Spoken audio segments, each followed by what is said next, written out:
Hey, good morning, online class. Today we're going to be covering a couple of different topics, so I'm going to start moving through them.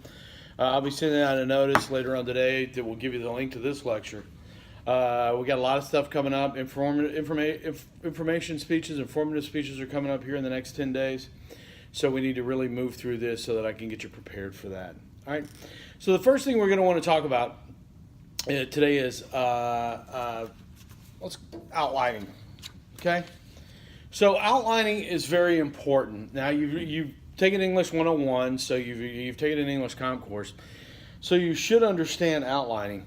Outlining is basically, the whole Roman numeral 1 is our introduction. We have an attention device. We have our statement of purpose.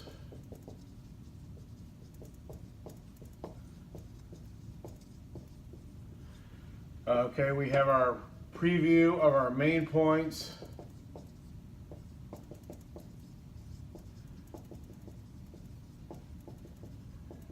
Okay, and that's going to be a 1, 2, and a 3 with main point 1, main point 2, and main point 3. And then on D, you have a statement of your credentials.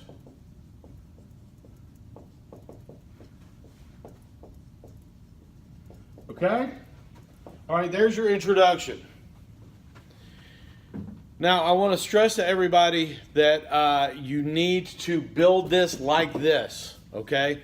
No shortcuts, all right? When you get graded, I'll be posting the rubric for the informative speech very soon. Okay, I'm going to look to see all 4 of these things in your introduction, and your introduction is going to be 10 points out of a total of 50, so this is about 20% of your grade. I expect you to give us some sort of attention device. Now, what an attention device does is it's suitable to the topic and it builds your credibility. Okay? And by so standing up, there's a lot of different ways to gain attention for a speech. That has to go first, though. You can have a startling quote. You could have an astounding statistic. You could tell a joke. There's any number of things you can do. But what you're looking to do here is to make sure that it's relevant to the topic and make sure that it builds on your credibility. Clearly, there's things you're not going to want to do if there's a joke that's inappropriate because it's racially oriented, it's misogynistic, anything like that. Clearly, that's not going to be something you're going to want to do. I know that there are some people that will tell you no matter what you do when you start a speech, tell a joke. Well, you can imagine telling a joke and then immediately talking about, if your informative topic is funeral planning, you're going to tell a joke and immediately start talking about death. That's just not going to work. So there's any number of ways to garner attention. Okay, if you look in your text, there's a whole list of them. Okay, but that's got to be first, because remember, if you just stand up there and start talking and you immediately launch into your statement of purpose, people are going to be wondering what you're talking about. Okay, they're not going to understand that you're talking already. They're not going to understand that you're already moving through your speech. So be aware of that. Now, the other 3 things can go in any sort of order, although this is usually a pretty good accepted order. You start off with some startling thing that makes people want to listen to you, and then you tell them exactly what you're going to be talking about. Okay? Then you throw in preview your main points. Now, be very careful, and I'm going to be very explicit about this so that everybody understands, okay? Your statement of purpose and your preview of main points need to be 2 completely separate entities. A lot of times people say, I'm going to talk to you about it, and then they're just going to list their main points, okay? You need 1 sentence to give your purpose, okay? And then a whole paragraph to identify what preview your main points. Remember, this is not something that people are going to get to read. You're going to have to give them the organization for them to handle that mentally as you transition through your entire speech. Okay? So you've got your attention device, you've got your statement of purpose, you got your preview of your main points, and then you got your statement of your credentials. Now, the statement of your credentials is fairly important because otherwise, why are people going to listen to you if you're not an expert on the subject? Okay? Is everybody? I mean, that's fairly obvious. Now, this is kind of an artificial environment. I'm asking you to speak on stuff you may or may not have done any formal training in. It may have just been a topic you just picked for this. I'm okay with that. For your statement of your credentials, if all you say is, hey, I've been researching this topic for the last couple of weeks, that's okay. In the real world, you're going to want to talk about stuff that you're more knowledgeable of, that you're more of an expert on. We talked about that during topic selection. Okay, so let's keep that in mind. But I'm going to say this again, and I want everybody to hear me very clearly. You will be scored during your speech on having an attention device, having an explicit statement of purpose, having an explicit preview of your main points, and having a statement of your credentials. Okay? That's all. That's all I'm going to say about the introduction. Now let's move on. After your introduction,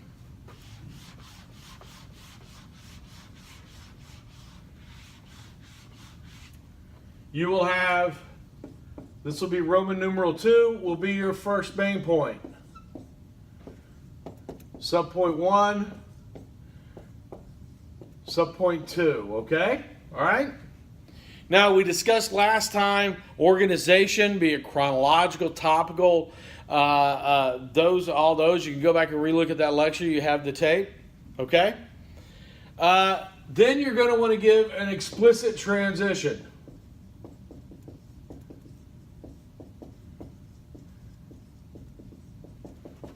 Okay, that's not really going to be subpoint C, but I want you to make sure that when you transition between your first main point and your second main point, you very clearly tell me that's what's happening. Most common mistake on informative speeches is speakers don't transition between their main points. They just keep talking.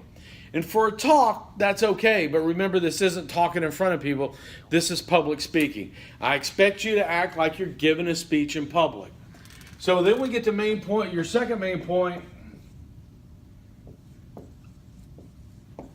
and it will have 2 subpoints.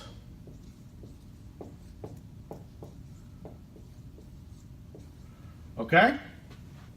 Pretty straightforward. Again, an explicit transition. If you have like a third main point,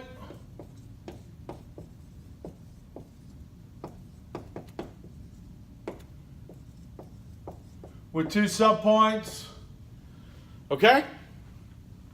And again, I've already lectured and talked to you about how you organize all of this, okay?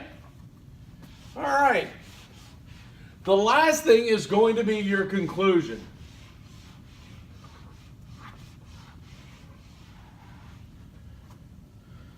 So for our speech today, that's going to be number 5, our conclusion. And your conclusion is going to consist of a restatement of your purpose,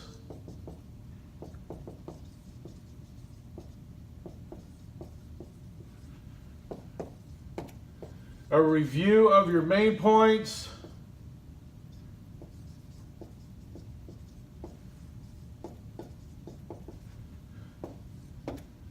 and again, with your review of your main points, you're going to actually go through them.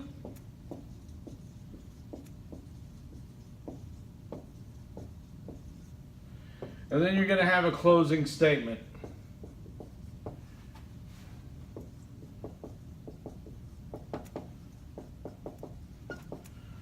Okay? Now, when you get to this point in your conclusion, you finish your last main point, you're then going to say, you're very explicitly going to state, all right, so in conclusion, I've told you about whatever it is you're talking about. I brought up 3 specific facts. My first main point, my second main point, my third main point. Now that you're more informed, you can now make better decisions on whatever your topic is. Okay? All right? Now, I will post a link to an informative speech I gave. I will also post my outline. I'm also going to post my note cards. So you'll be able to see all of that. I'll also post a generic outline as well so you can see how that works. But we need to do outlining. Outlining is very important. Now, I will tell you, And I'm also going to post a link to what's called not an informative outline, because the major mistake that most novice public speakers make is they fail to do an outline. Okay, they think they can just throw some topics up there and then they just jump up there. And for a talk, if you're just chatting with someone, that's great. But when we're talking about a public speech, you really need to go through the process of doing an outline. And there's a couple of reasons for that. First of all, outlines allow us to visualize our speeches.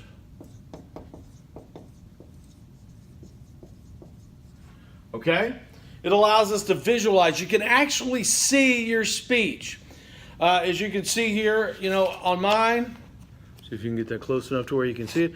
You can actually look at it and see how the speech stands up. And if 90% of your speech is your first main point and then the last little bit is your second main point, you need to seriously think about reorganizing and breaking that first main point down. Okay? But it allows you to visualize your speech. It allows you to test the scope of your speech. Okay? These speeches are 4 to 6 minutes long. If you find out that you've got 9 or 10 main points, you're probably not going to get through that in 4 to 6 minutes and cover it very well. So this will allow you to look and see if you're covering too much or if you just don't have enough meat on the bones to really fill 4 to 6 minutes. It allows you to test the logical patterns.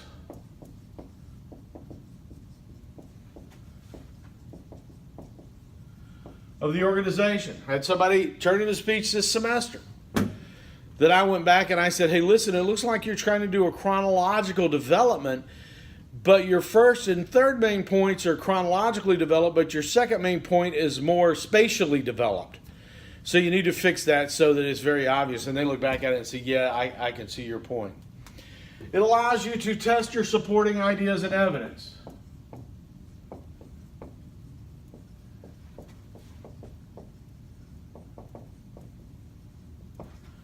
Okay? Because you will include evidence on your outline. If you look at the outline I'm going to post for you, you'll see it. It'll be on the Blackboard site.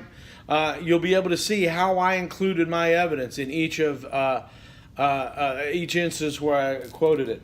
Okay? And then it will also assist in developing your note cards. Okay? All right? And your note cards, 2 3x5 note cards, front and back. You're good to go. But I'm going to give you that in another video that we're going to post later, hopefully before Monday. Okay? The 2 admonitions I will give you and the 2 warnings I will give you when we talk about outlining. Number 1, you don't outline, or you don't effectively outline. You try to take a shortcut. You think you can save some time and not do it. Okay? Or you do it really poorly. Don't do that, because you need to do all of this. Second thing, people take the opportunity to write an entire speech on their outlines, and they write it out word for word. When you turn in your outlines to me, and I'll go through that process later, you're going to need to, I will come back.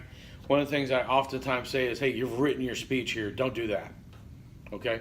Because I don't know if I have to go back and look and see if we've already done methods of presentation. Extemporaneous speaking is what we're angling for here, not reading a manuscript. Okay?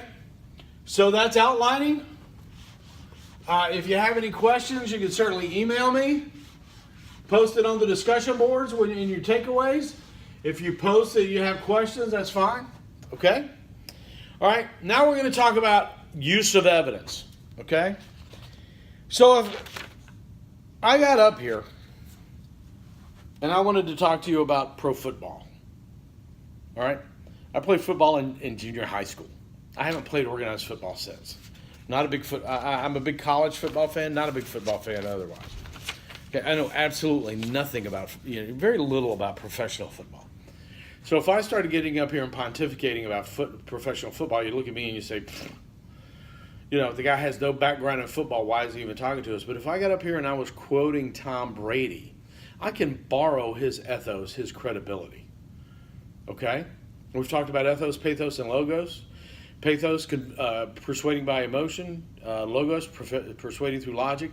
Ethos, persuading through your personal credibility. When I stand up here and start talking about the intricacies of professional football, I have no credibility. I've never played the game before. But if I get up here, if I can quote, Tom Brady, I've got a Tom Brady quote here that says, "Every quarterback can throw a ball, every running back can run, every receiver is fast, but that mental toughness that you talk about translates into competitiveness." Okay? So I've got a quote from Tom Brady. Tom Brady knows about football. Tom Brady's played professional football at a very high level. Okay? So you need to use evidence to support your ideas. Okay? So why do we use evidence in a speech? Well, the first thing is clarity. Okay? The second thing is credibility.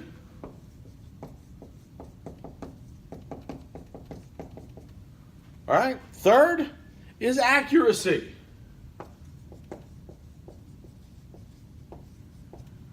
All right? Fourth is authority.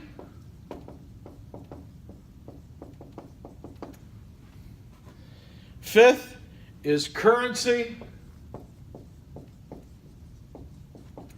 And the last, we're going to call vividness. Okay? Vividness.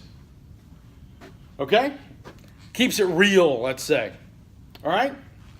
What all this does is, if you're not an expert, or even if you are knowledgeable, okay, but you want to talk about a topic, if I was talking about the English Civil War that happened during the 16th century, I would be able to speak to it in broad terms, but I would be very vague. I would not be very detailed.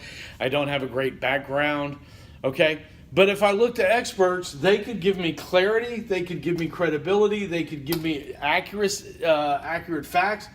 I could use their authority. I can make it current to make sure that I'm getting the latest facts that I don't have the ability to keep up on.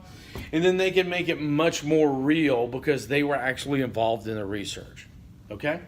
So this is why we use evidence. Let's talk about when to use evidence. Okay? We use evidence when the speaker has low ethos.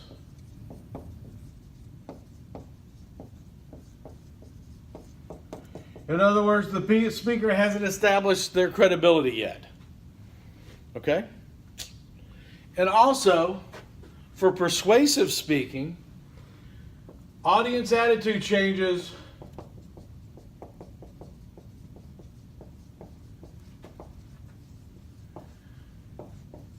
Audience attitude changes last longer when the arguments are tied to a person that is highly esteemed.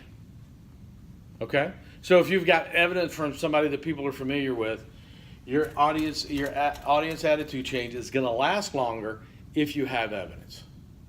All right? So that's why to use evidence, when to use evidence. Let's talk about how to use evidence.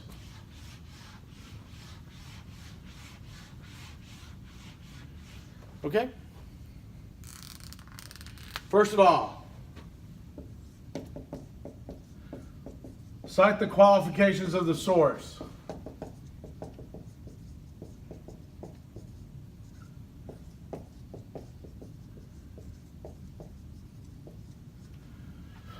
Okay?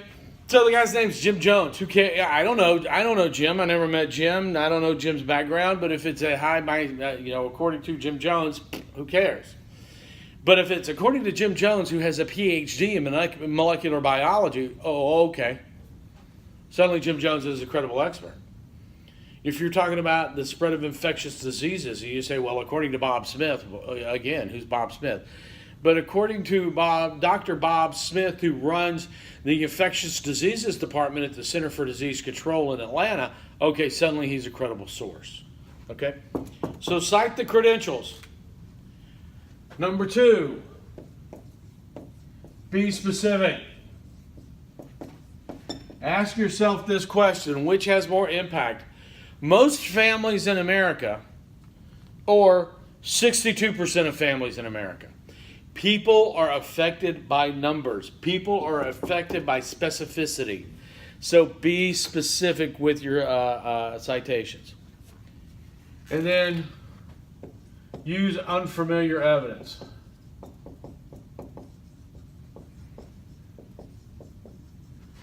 Okay? We do not need to hear one more time. And if you walk up to somebody and you say, hey, the Surgeon General says that smoking will kill you, they're not going to stop smoking because they've heard all of that before over and over and over again. State of Florida a couple of years ago ran a very good anti-smoking campaign where they said, hey, if you smoke 2 packs a day in 2 years, you could buy a bass boat. Okay, if you smoke 2 packs a day in 6 months, you could buy new tires for your truck. Okay, it was aimed, if you smoke 2 packs a day in 3 months, you could buy a brand new iPhone. Okay, I mean, that was an unfamiliar way to approach that problem. So use evidence that is unfamiliar. So, okay, how we cite evidence is we cite the qualifications of the source. We use evidence, and we're very specific with using our evidence. And then we use evidence that is unfamiliar. Okay? I know we're blasting through this stuff, but you can always hit rewind and go back and listen to it again. Okay, so let's talk about types of evidence.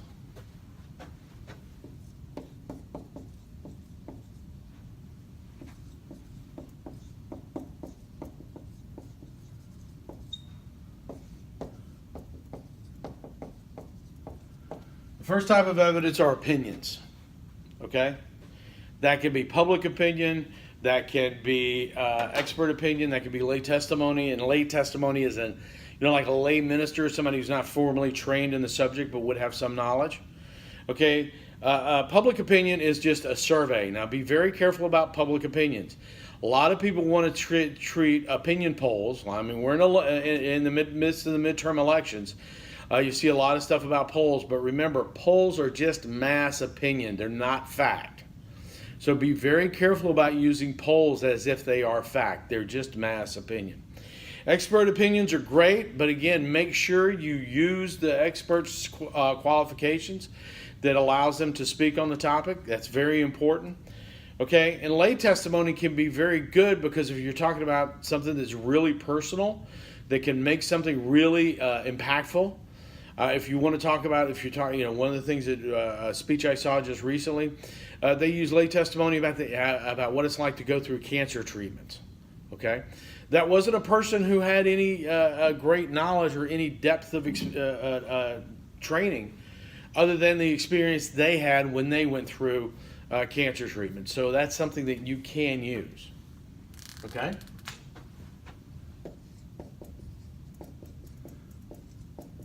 You can use statistics. Now, statistics are great, okay, but use them correctly.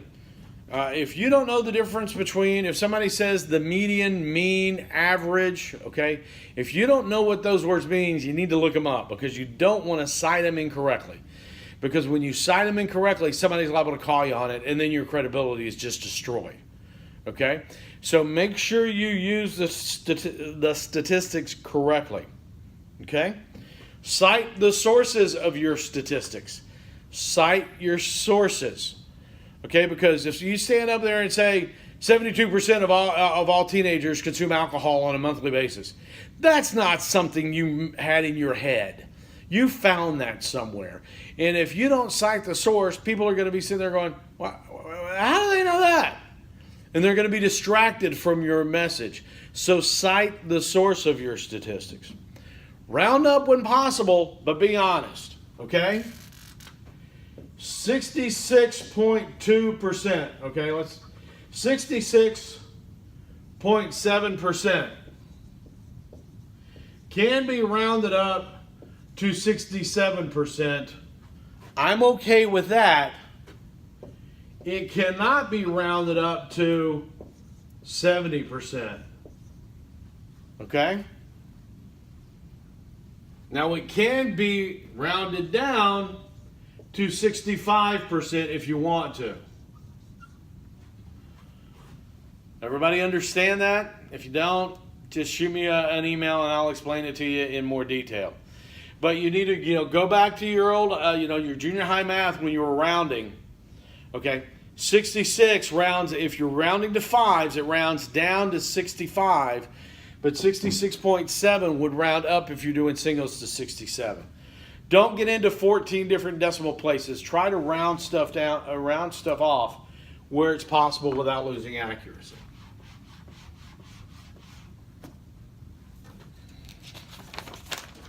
Okay? Convert statistics to concrete things when possible. All right? 35% of the population. Well, let's make that a little bit more realistic. Nobody really gets 35% of the population. Let's say of the 1,000 students here at Aiken Technical College, 350. So that's something we can grasp more easily. If there's 100,000 people that live in Aiken County, that's 35,000 people in Aiken County. Okay, if you say that 35% of the people are going to die of heart disease. Okay, in Aiken County, you can look around the room, and if there's 20 people, 35% is going to be 7. 7 of the people in this room statistically will die of heart disease. That's a very concrete figure. Okay, so use concrete. Convert your statistics to concrete numbers when you can. All right. And the last thing we're going to use as types of evidence is factual data. Okay.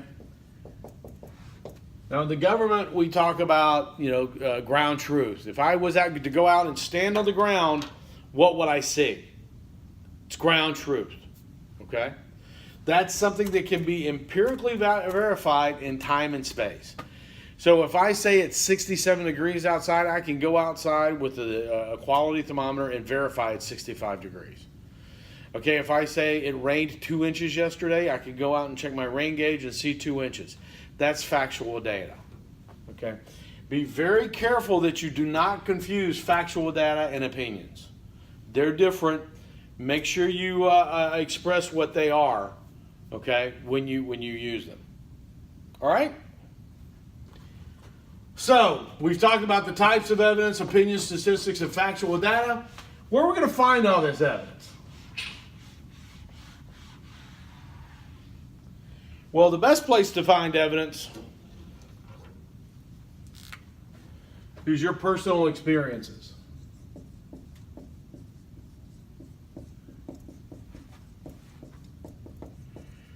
Now, for this class, unfortunately, I have to make sure you understand how to use evidence in a public speech. So I can't let you use personal experience as one of the 3 sources you're going to need for your informative speech.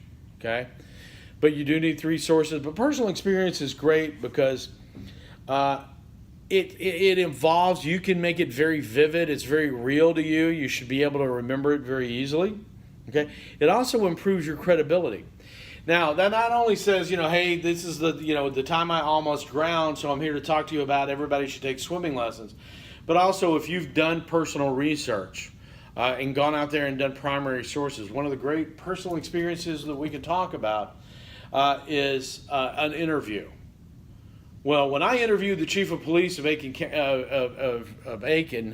South Carolina, he told me that. Okay, that's a personal experience you had. That gives you a lot of credibility. Okay, the next one is secondary research. This is where you read what somebody else found out. Okay? You didn't do the experiments. You didn't do the research. You didn't go back and read the original manuscripts. You're reading somebody else's, and this is all fine. And you'll find these in encyclopedias, in books, in magazine articles.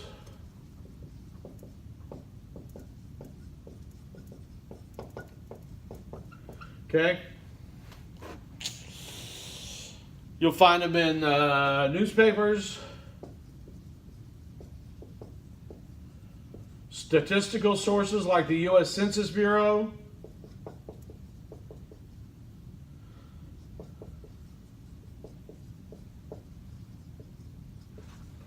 U.S. Census Bureau is great. Yeah, you can look on websites. But you know, just so everybody should know this by now. There's a lot of crap out there on websites that it's a lot easier to make a website look respectable and credible than it is to do the work to make it credible and respectable. Okay. All right.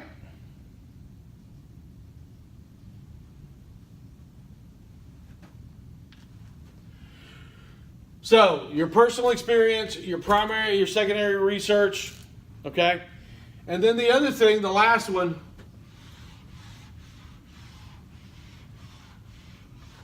okay, is primary research.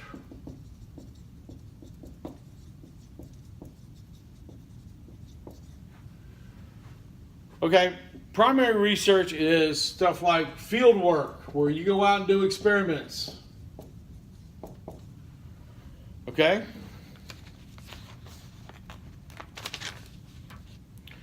Surveys you may have administered. Okay, let me correct that. Interviews will not be personal experience. Interviews, we're going to consider those primary research.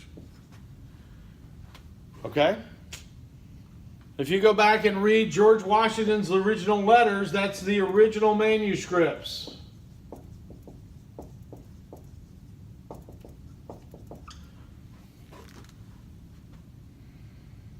Okay? Original document examination. Okay, so we've got 3 types of evidence that we're going to use. We're talking about your personal experiences, things that you've lived through. Secondary research, where you've gone back and read things that other people did for research. And then primary research, where you do the research yourself. Okay? Last thing. And then we'll wind up today. Here's some guidelines for use of evidence.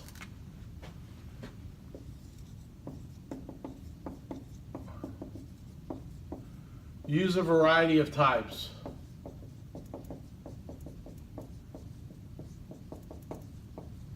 Okay, you don't want to just endlessly quote statistics. Quote statistics. Bring in some first-person accounts that you read from somewhere else. Bring in your personal experience. Bring in an interview. Okay, use a variety of it, because if you're just up here quoting statistics all day long, people are going to tune you out. Okay. Use an appropriate form.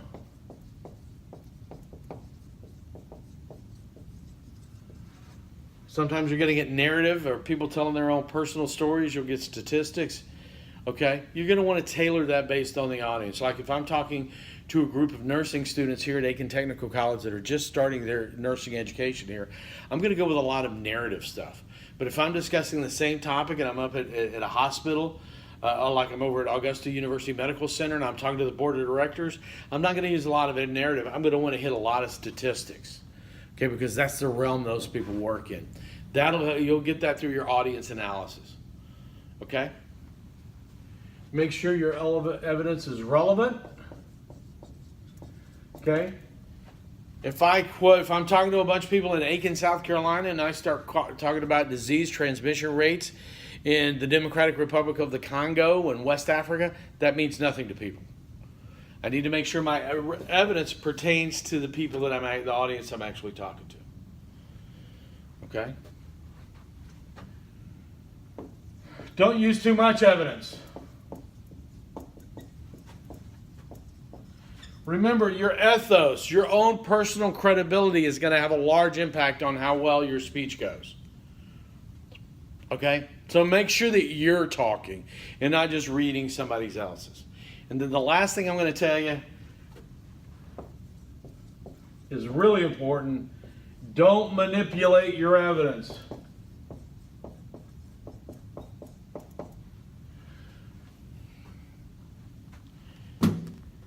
If your evidence says some, don't say all or most. If your evidence says most, don't say all. If your evidence says 62%, don't say almost 70. Okay? Stick with what the evidence actually told you. Okay? So that's outlining. That's use of evidence. I will tell you, there's going to be a lot of stuff posted on Blackboard today and Monday. Got to get you guys up to speed to give your informative speech. We started a week behind. This is the week we're going to be catching up. Okay? All right, so stay up on the Blackboard site, check the announcements, and we will be in touch.